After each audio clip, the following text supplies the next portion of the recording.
իմ հարևան Պողոսը ինչպես է վերաբերվում ես, չգիտեմ, գույքահարկին եւ այլն,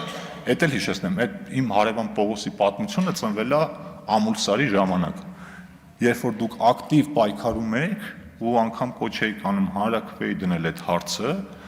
եւ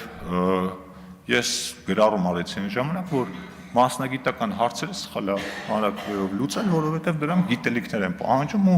սխալ կլինի, եթե օրինակ իմ հարևանը Պողոսը պայմանական ասած, որը գրագիտության հետ խնդիր ունի, այդ որոշման կայացման մեջ ավելի շատ դերակատարություն ունենա, քան որևէ մեկը, որ այդ հարցից ավելի լավ հասկանում։ Դե հետո դա դարձավ թեւավոր խոսք, մինչև այսօր բան է կանում, բայց այս դեպքում հարգելի գործընկերներ, ամուսարի վատ հարևանները դուք եք, որոնք ամեն ինչ արեցին, որ այդ ծրագիրը հնարավորինս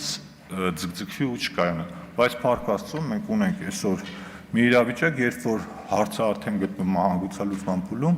եւ ամուսարի